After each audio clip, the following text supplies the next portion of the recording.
இன்னைக்கு நம்ம native Indian vlogsல வந்து சமையல் எபிசோட் பார்க்க போறோம். அதுல வந்து ஃபர்ஸ்ட் நம்ம வந்து தேங்காய் பால் சாதமும் அதுக்கான தேங்காய் பால் குருமாவும் பார்க்க போறோம்.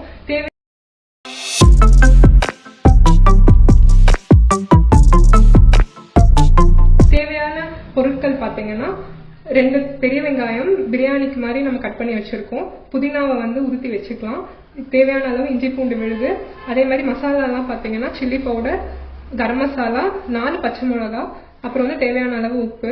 தாளிப்புக்கு பார்த்தீங்கன்னா பிரிஞ்சி இலை, பட்டை, கிராம்பு, ஏலக்காய்,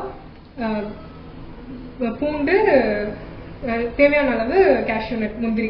அதே மாதிரி தேங்காய் பால் வந்து நான் சீரக சம்பா இன்னைக்கு எடுத்திருக்கேன். அதுக்கு வந்து இப்போ 2 டம்ளர் ஊற வச்சிருக்கேன். அதுக்கு நான் வந்து 4 டம்ளர் தேங்காய் பால் நான் வந்து எடுத்து வச்சிருக்கேன். ஸோ இப்போ நம்ம செய்யலாம்.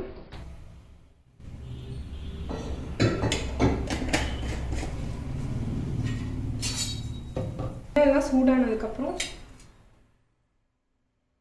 பிரிஞ்சி இலை சேர்த்திக்கலாம். எண்ணெய் சூடானதும் பிரிஞ்சி இலை போட்டாச்சு.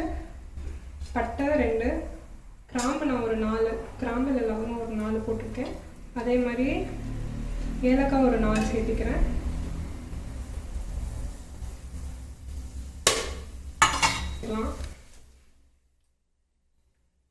இதெல்லாம் சூடானதும் நான் தேவையான 2 வெங்காயத்தை ஆட் பண்ணிக்கிறேன்.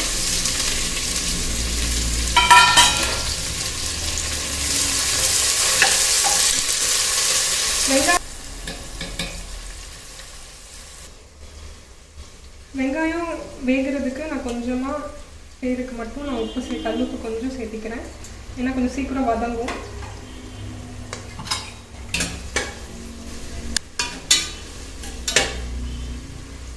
இந்த மாதிரி வெங்காயம் டிரான்ஸ்பரண்ட்டாக மாறினதும் நான் ஒரு 4 பச்சை மிளகா சேர்த்திக்கிறேன்.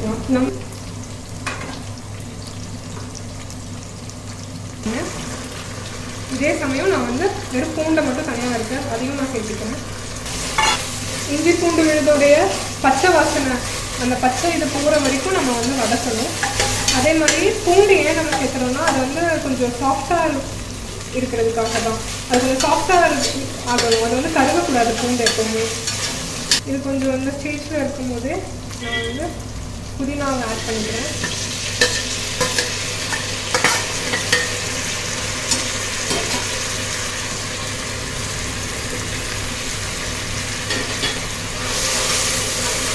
புதினா வந்து முழுக்க வாசனைக்காக மட்டும்தான். அதே மாதிரி அந்த டேஸ்ட் வந்து தேங்காய் பாலோட சேரும் போது ரொம்ப நல்லா இருக்கும்.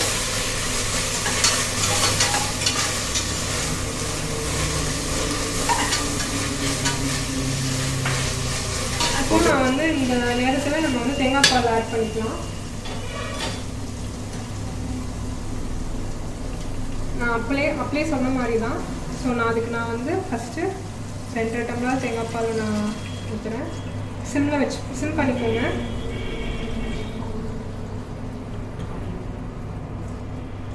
இது 2வது டம்ளர். திக்காக இருந்தாலும் ஓகே தான், இல்லை நீங்கள் தண்ணி ஆட் பண்ணாலும் ஓகே தான். கொஞ்சம் திக்காக இருந்தால் டேஸ்ட் நல்லா வரும்.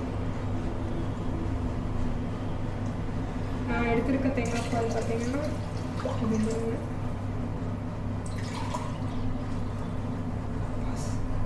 இது வந்து 3வது ஃபுல் டம்ளர் நான் ஊற்றிட்டேன். ஊற்றிட்டு ஸ்டவ்வை வந்து கொஞ்சம் ஃபாஸ்ட் பண்ணிக்கலாம்.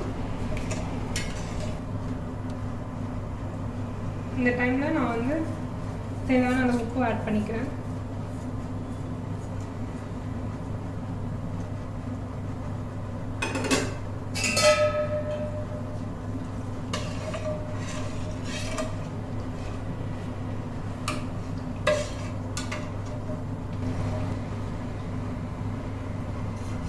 பச்சை மிளகாய் காரம் மட்டும் போதலாம் அப்படின்னா கொஞ்சம் சில்லி பவுடர் மட்டும் போட்டுக்கலாம். அது ஆனால் தேங்காய் பால் சாதத்துடைய கலரையே மாற்றிடும்.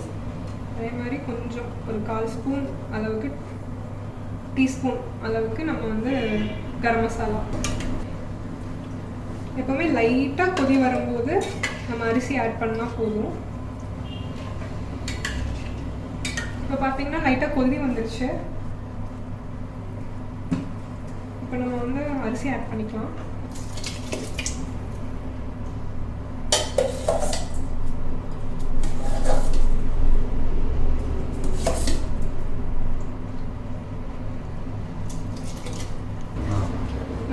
உப்பையும் போட்டுட்டு கலந்து விட்டுக்கிறேன். இப்போ ஒரு கொதி வந்துருச்சு. நான் வந்து குக்கரை மூடிடுவேன்.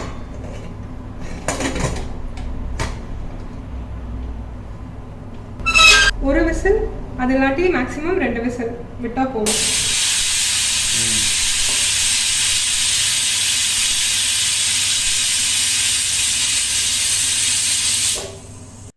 விசில் அடங்கிடுச்சு. நம்ம ஓப்பன் பண்ணி பார்க்கலாம்.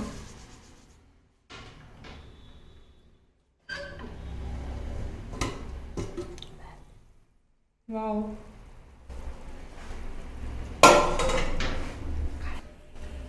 லைட்டாக கிளறி பார்க்குறேன்.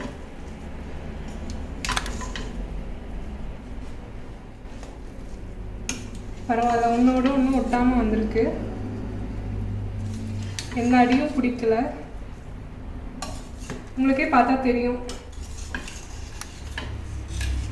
இது வந்து ஒரு 5 நிமிஷம் மூடி மட்டும் வச்சுருங்க.